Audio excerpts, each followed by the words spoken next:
তোমরা যাও।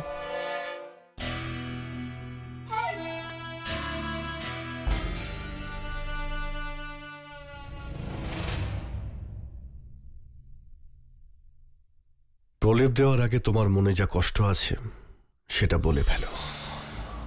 যখন মনের কথা জেনেই গেছো তখন আবার জিজ্ঞেস করছো কেন? উত্তরটাই বলে দাও। প্রশ্নটা আমি জানি, তবুও তোমার মুখ থেকে আমি শুনতে চাই। প্রথম প্রশ্ন, হঠাৎ করে যোধা বেগমের বোন সুকন্যা সম্বন্ধ কেন ঠিক করলে তুমি? দ্বিতীয় প্রশ্ন, রাজা ভারমল তোমাকে আমের যাওয়ার নিমন্ত্রণ দিয়েছেন, সেই ব্যাপারে তুমি কি ভেবেছো? আর তৃতীয় প্রশ্ন, তুমি কি যাবে সেখানে? তুমি সত্যি খুবই অদ্ভুত প্রশ্ন করেছো। যাই হোক, প্রথম প্রশ্নের উত্তর, আমি সুকন্যার সম্বন্ধ যোধা বেগমকে উপহার দেওয়ার জন্য করাইনি। এটা হলো একটা রাজনৈতিক বোঝাপড়া। ওদের এই বিয়েটা হলে ধবলগড় আমাদের অধীনে চলে আসবে। রোকেয়া এর আগে সবাই শুধু যুদ্ধ করে হিন্দুস্থানকে দখল করতে চেয়েছিল, আর তারা অসফল হয়েছিল। কিন্তু আমি সম্পর্কের অস্ত্র ব্যবহার করেছি। এই অস্ত্র তরোয়ালের চেয়ে বেশি ধারালো। এই সম্পর্কের জন্য হিন্দুস্থানে আমাদের কর্তৃত্ব আরো শক্ত হচ্ছে। চমৎকার। দ্বিতীয় উত্তর, তুমি হয়তো এটাই ভাবছো যে রাজা ভারমলের নিমন্ত্রণের ব্যাপারে আমি কি ভাবছি। রোকেয়া, রাজা ভারমল খুবই খুশি। ওনার মেয়ের তো কোনো সম্বন্ধই হচ্ছিল না। এখন উনি ওনার ধর্মেরই যোগ্য পাত্র পেয়ে গেছেন। সেই জন্য উনি এটাই চাইছেন যে আমি এই অনুষ্ঠানে উপস্থিত হই যোধা বেগমের সঙ্গে। আর এই উত্তরেই তোমার তৃতীয় প্রশ্নের উত্তর লুকিয়ে আছে যে হ্যাঁ, আমি আমেরে যাচ্ছি। এবার তুমি বলো, তুমি এটা এখানে কেন নিয়ে এসেছো? এটা সেই ঔষধ যেটা যোধা বেগম আমার জন্য বানিয়েছেন, তাই তো? হ্যাঁ, ঔষধ বেশ ভালোই বানিয়েছিল যোধা বেগম। অদ্ভুত স্বভাব যোধা বেগমের। তোমার স্বভাবটা আমি খুব ভালো করেই জানি। প্রথমে অভিযোগ করো, তারপর প্রশংসা।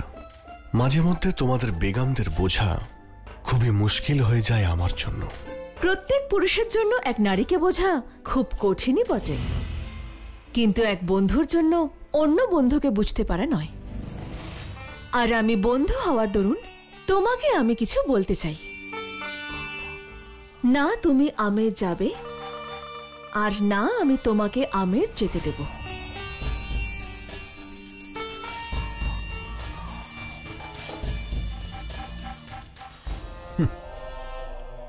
অধিকার দেখিয়ে তুমি আমার অধিকার ছিনিয়ে নিলে। তোমার স্বভাব সত্যিই অদ্ভুত রোকেয়া।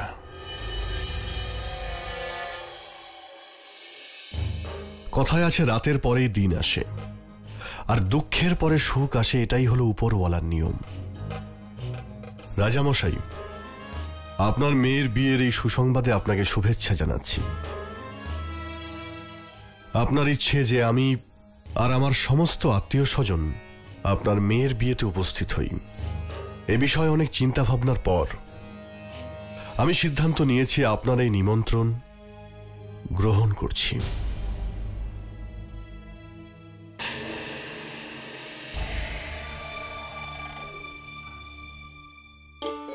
অনেক অনেক ধন্যবাদ শেহেনশাহ।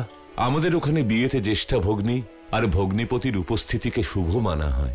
আপনার এই সিদ্ধান্তে আমি খুবই খুশি। আপনার মেয়ের বিয়েতে কোনো রকম অসুবিধে হবে না রাজামশাই। আমি আপনাদের রীতিনীতি সম্পর্কে সবই জানি, আর সেগুলো সম্মানও করি। সেই জন্য আমি আমেরে আপনার আতিথেয়তা গ্রহণ করছি।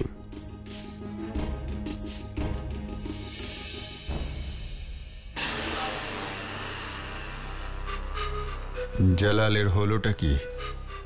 যোধা আর তার পরিবারকে এত খাতির করছে কেন? শাহেনশাহ, আমি শুধু বড় আমি সুকন্যার ভগ্নিপতি হওয়ার জন্য যা উপহার আর দায়িত্ব পালন করতে হয় তা আপনি আম্মিজানের সঙ্গে আলোচনা করে নেবেন। জালালের হয়েছেটা কি? যোধা বেগমকে পাঠিয়ে দিলেই তো হতো, আবার নিজের যাওয়ার কি প্রয়োজন আছে? এবার আপনি অনুমতি দিন শেহেনশাহ। আমি আপনাকে থাকতে বলতেও পারবো না। আমি জানি যে আপনাকে আপনার মেয়ের বিয়ের সমস্ত আয়োজন করতে হবে। আপনি নিশ্চিন্ত হয়ে আমেরে যান, আমি সময় মতো পৌঁছে যাব।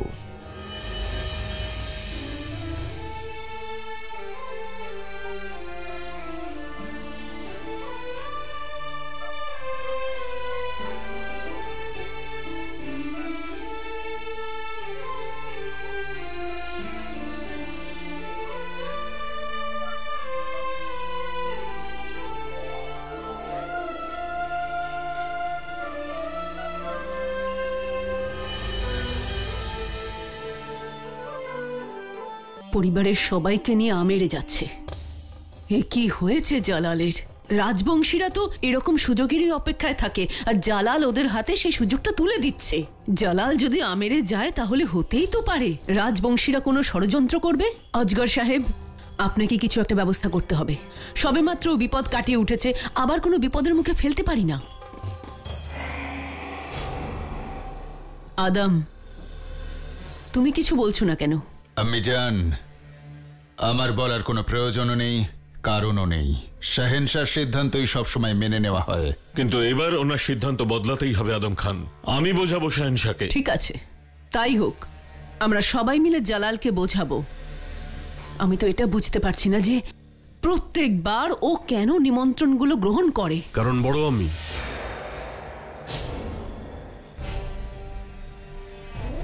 যুদ্ধ আর শান্তির আমন্ত্রণ শাহিনশাহ কখনো ফেরায় না। জালাল, আমরা সবাই চাইছি যে যে তুমি আমেরে যেও না। হ্যাঁ শাহেনশাহ, রাজবংশীরা আপনার সঙ্গে শত্রুতা করতে পারে। ওখানে যেমন আমার শত্রুও আছে তেমন মিত্রও আছে, আর এই সম্বন্ধ আমি নিজে ঠিক করেছি। তাই যদি আমি উপস্থিত না থাকি তাহলে আমি নিজেই অপমানিত হব। কিন্তু জালাল, ওখানে তোমার শত্রুরা। আমার শত্রু আগেও অনেক ছিল আর এখনো রয়েছে, আর আমার সাহস আগে যা ছিল এখনো তাই রয়েছে। আপনি যেমন বলবেন হুজুর। আপনার সঙ্গে এবার সেনাবাহিনীও থাকবে। আজমিরে যাবার সময় আপনার তাঁবুতে যে রাজবংশীরা প্রবেশ করেছিল তাতে বিপদ হতে পারত, কিন্তু এইবারে আমাদের সৈন্যবাহিনী আমেরের চারদিকে পাহারায় থাকবে। অপরাধ নেবেন না হুজুর। যদি কোনো রাজবংশী আপনার দিকে চোখ তুলে তাকানোর চেষ্টাও করে, সেক্ষেত্রে কিন্তু আমরা আপনার আত্মীয়তার মান্যতা রাখতে পারবো না। আপনার উপরে আমার সম্পূর্ণ আস্থা আছে। আপনার যেমন ভালো মনে হয় আপনি তাই করুন। তবে এটা ঠিক যে আমি, আমার বড় আম্মি, আদম ভাইজান আর শরীফুদ্দিন আর বাকি আত্মীয়দের নিয়ে আমেরে অবশ্যই যাব।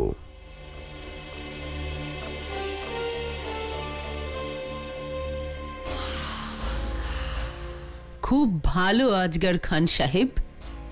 আমরা চেয়েছিলাম জালাল যাতে আমেরে না যায়। ক্ষমা করবেন, আপনি তা হতে দিলেন না। শাহেনশাহর ইচ্ছে আমার কাছে আদেশ সমান। ওনার হুকুম তামিল করাই আমার কাজ। আমি ওনাকে আটকাতে পারিনি, কি হয়েছে? শত্রুদের তো আটকাতেই পারি। আমি যা করেছি ভেবেচিন্তেই করেছি মহামাঙ্গা। অনুমতি দিন।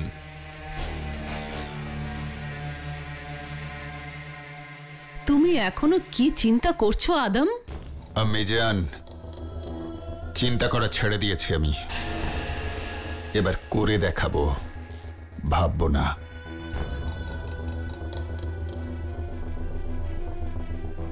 ইয়া আল্লাহ, এবার তো আমাকেও আমেরে যেতেই হবে, যাতে আদম আবার কিছু ভুল না করে বসে। আদম!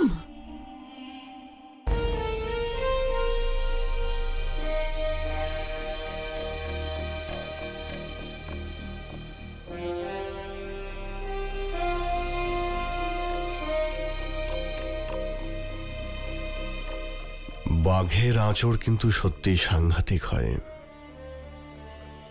আঘাত শুকিয়ে গেলেও ক্ষতের চিহ্ন থেকেই যায়। শাহেনশাহ দীর্ঘজীবী হন। যোধা বেগম আপনার সঙ্গে দেখা করতে চান। ওনাকে নিয়ে এসো।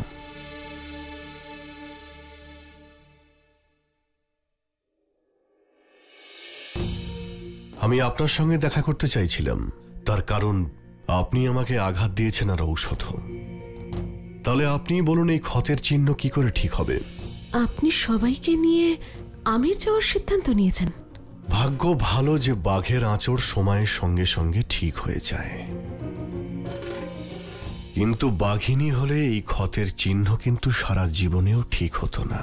আমি আপনাকে কিছু প্রশ্ন করছি, প্রতি প্রশ্ন করতে আপনি যে ভালোবাসেন সেটা আমি জানি। আর আমিও জানি যে আপনি আমার প্রশ্নের উত্তর শুধু প্রশ্ন দিয়েই দেন। আমি আমার প্রশ্নের উত্তর না নিয়ে এখান থেকে যাব না। আমার সঙ্গে যারা যাচ্ছেন তাদের কাউকে নিয়ে আপনার কি কোনো অভিযোগ আছে? আপনার পরিবারকে আমির সম্মান করে, কিন্তু এত বড় সেনাদল নিয়ে আমির যাওয়ার প্রয়োজন কি? আমিরের মর্যাদাকে অসম্মান করা হবে। আপনার কি আমার পিতার সুরক্ষা ব্যবস্থার উপর সন্দেহ আছে? অবশ্যই নয় যোধা বেগম। আমি জানি যে আমিরের মানুষেরা আমার জন্য প্রাণও দিতে পারেন, আর আপনার দাদারা সেই প্রমাণ পরকের যুদ্ধেই দেখিয়ে দিয়েছেন। কিন্তু বাকিদের কথা, আপনার সামনেই আজমের যাওয়ার সময় এক রাজবংশী আমাদের উপরে আক্রমণ করেছিল, আর এখন তো আমি ওনাদের কাছেই যাচ্ছি। তাহলে ওনারা কি আক্রমণ করবেন না? সেই কারণের জন্যই আমার সুরক্ষার জন্য আমাদের সঙ্গে সৈন্যদল নিয়ে যাচ্ছে, আর এতে তো ভালোই হবে। এত বড় সৈন্যদল দেখে আপনার পিতার শত্রুরাও ওনার মেয়ের বিয়েতে কোনো বাধা দেওয়ার আগে ভয় কেঁপে উঠবে। এখন আমি আপনাকে একটা প্রশ্ন করতে চাই যোধা বেগম, আপনার কি এই সম্বন্ধ নিয়ে কোনো অভিযোগ আছে, নাকি আমি ঠিক করেছি বলে আপনি বিরক্ত হয়েছেন? আপনার এই উপকারের জন্য আমি আপনার কাছে কৃতজ্ঞ, কিন্তু কিন্তু কি যোধা বেগম? আমি যদি খারাপ কিছু করি তাহলেও আপনি রেগে যান, আর ভালো কিছু করলেও আপনি রেগে যান। এই গুণ আপনার কি জন্ম থেকেই, নাকি এটার জন্য আপনি কোনো শিক্ষা নিয়েছেন? আপনি সুকন্যার বিয়ে ঠিক করেছেন, নিশ্চয়ই কোনো উদ্দেশ্য আছে আপনার। হয়তো। যাই হোক, এত ভালো একটা কাজ যখন আমি করেছি, তার বদলে আপনার কাছ থেকে কিছু তো নেব আমি। ঠিক জানতাম, এটা তো আপনি বলবেনই। এটুকু আপনাকে আমি চিনেছি, বিনা কোনো উদ্দেশ্যে আপনি কোনো কাজ করেন না। যখন জানেন তখন প্রশ্ন কেন করেন যোধা বেগম? প্রশ্ন করে আপনি সময় নষ্ট করবেন না। আপনি আমেরে যাওয়ার জন্য প্রস্তুত হন। আর হ্যাঁ, আপনার দাদাদের এই বার্তা অবশ্যই পৌঁছে দেবেন যে আমার জন্য সুরক্ষা ব্যবস্থা যেন খুব ভালো করে করা হয়। বাইরের শত্রুদের আক্রমণ থেকে রক্ষা করতে আমার সৈন্যদল তো আছে, কিন্তু একটা বাঘিনীর থেকে আমি বলতে চাইছি যে আপনার থেকে আমার সব সময় বিপদ আছে। কি? আমি তো ঠিকই বলেছি যোধা বেগম। আপনার রাগ তো আমার কাছে কামানের গোলার মতো।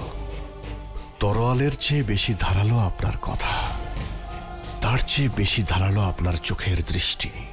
যদি এই তিনটে আমায় আক্রমণ করে, তাহলে কোনো ঔষধই আমাকে বাঁচাতে পারবে না যোধা বেগম। কথা শোনাচ্ছেন কেন? আমার এই অপরাধের জন্য শাস্তি দিন আমায়। আমি অবশ্যই আপনাকে শাস্তি দেব যোধা বেগম। যখন আমেরে আমি যাব, তখন আপনাকে আমার জন্য অনেক কিছু করতে হবে।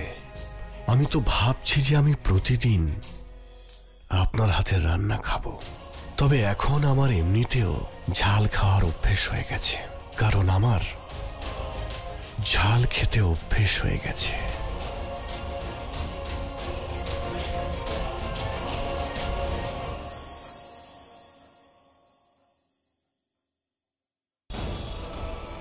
এটা আপনি কি করলেন শাহিনশাহ? আপনি এত ভালো সুযোগ হাতছাড়া করে দিলেন।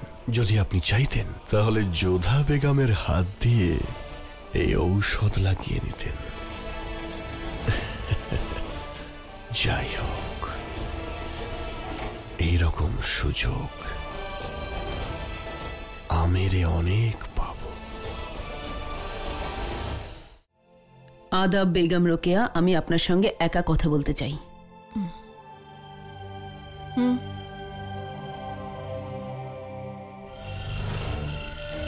আমি জানতাম আপনি চিন্তায় পড়ে আমার কাছেই আসবেন। এটাই জিজ্ঞেস করতে এসেছেন যে জালাল যোধা বেগমের বোনের সম্বন্ধ কেন ঠিক করলেন? উনি রাজবংশীয়ই কেন বাছলেন? না, আমি আপনার কাছে এটা বলতে এসেছি যে রাজা ভারমলের নিমন্ত্রণ জালাল গ্রহণ করে নিয়েছেন, আর পরিবারের সবাইকে নিয়ে আমেরে যেতে রাজি হয়েছেন। কি? আপনি কি এখনো কিছু বুঝলেন না? জালাল প্রথমে ওদের সঙ্গে সম্পর্ক তৈরি করেছেন, এবার নিকাহতেও অংশ নিতে চলেছেন। বলুন তো কেন? আমি বলছি, এই সব কিছু উনি যোধার জন্য করছেন। আমি আপনাকে প্রথমেই সাবধান করেছিলাম, বেগম যোধা বেঁচে গেলে আপনার বিপদ বাড়বে।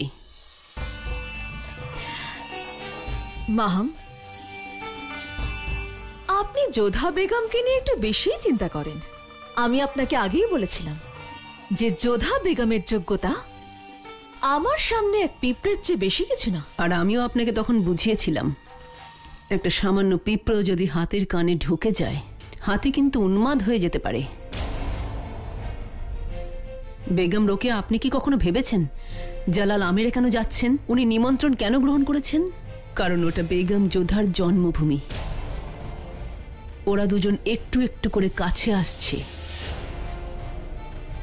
আমার জানি না কেন মনে হচ্ছে খুব তাড়াতাড়ি বেগম যোধা আপনার কাছ থেকে আপনার অধিকার কেড়ে নেবেন। আপনি এখানে যোধা বেগমের পক্ষ নিয়ে কথা বলতে এসেছেন, না আমাকে যোধা বেগমের ভয় দেখাচ্ছেন? খোদা গাওয়া আছেন বেগম রোকেয়া, আমি বেগম যোধার কখনো প্রশংসা করিনি, করবো না। আমি মরে গেলেও চাইব না যে বেগম যোধা আপনার পদ পান। এ কারণেই আমি এসেছি। এখনো সময় আছে, আপনি নিজের পদকে রক্ষা করুন। আপনি তো বলেন জালাল আপনার সব কথা শোনেন, উনি আপনার কোনো কথা ফেলতে পারেন না। তাহলে আজকে আপনার সেই ক্ষমতা দেখান, আর যদি পারেন জালালকে আমেরে যেতে দেবেন না। সম্ভব হলে জালালকে আটকান। খুদা হাফেজ।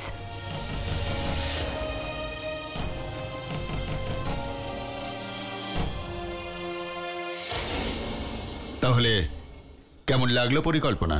শাবাশ আদম খান, আমি তো ভেবেছিলাম তুমি শুধু রাগ করতেই জানো, কিন্তু তুমি দারুণ বুদ্ধি বের করেছো। করব আমরা, আর বদনাম হবে আমের। আমেরের বদনাম হলে তোমার আনন্দ হবে কেন? আমার অপমানের প্রতিশোধ নেওয়া হবে। আমেরের উপর তো আমি এমনি প্রতিশোধ নিতাম। অত কষ্ট করে লুট করে আনা ধন সম্পদ আমার রাজা ভারমালকে ফেরত দিতে হয়েছিল। এবার বোধহয় আমি শান্তি পাবো।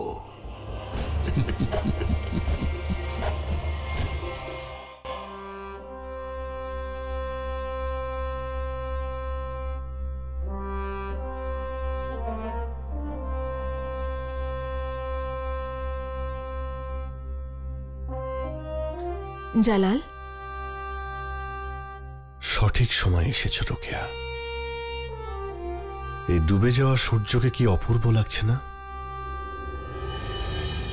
হিন্দুস্তানের শেহেনশাহ তুমি, এত ক্ষমতা তোমার, তোমার সিদ্ধান্ত নিয়ে কে প্রশ্ন তুলবে? আমের যাওয়াটা নাকচ করতে পারছো না কেন?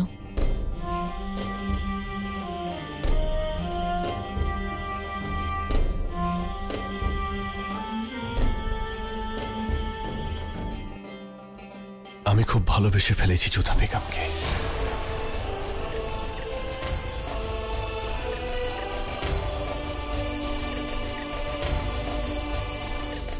এই কথাটা আমি তোমাকে বলতে বাধ্য নই, কিন্তু সত্যি এটাই। জানি না যোধা আমার উপরে যেন কোনো জাদু করেছেন। ওনাকে দেখলে আমার হৃদয় কেমন যেন হয়, আর উনি আমার থেকে দূরে গেলেই আমার হৃদয় এই সূর্যের মতোই ডুবে যায়। আমি যে কি করে ওনাকে এত ভালোবেসে ফেলেছি তা আমি নিজেই জানি না। প্রতিদিন আর প্রতি মুহূর্তে আমি যেন ওনার ভালোবাসায় জড়িয়ে যাচ্ছি রোকেয়া।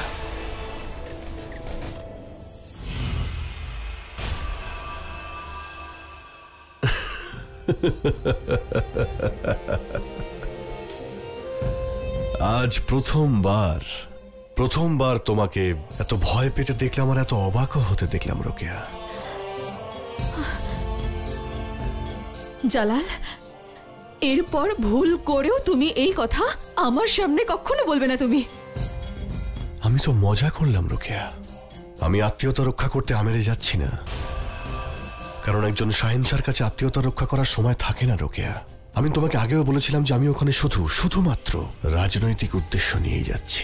আমি যোধা বেগমকে নিকাহ করেছি আর আমেরকে আমার অধীনস্থ করেছি, আর এবার আমি সুকন্যার সম্বন্ধও ঠিক করে দিয়েছি।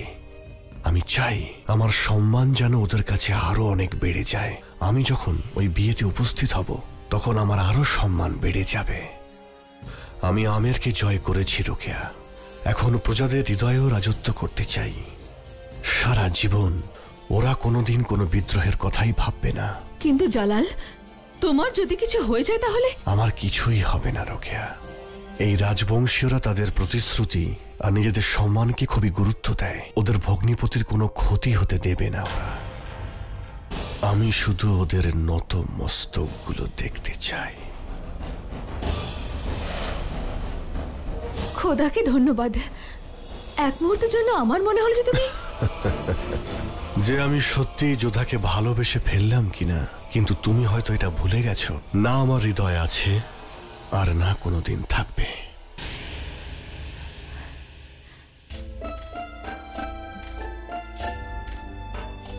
তুমি তাড়াতাড়ি ফিরে এসো। আমি তোমার জন্য অপেক্ষায় থাকবো। কেন?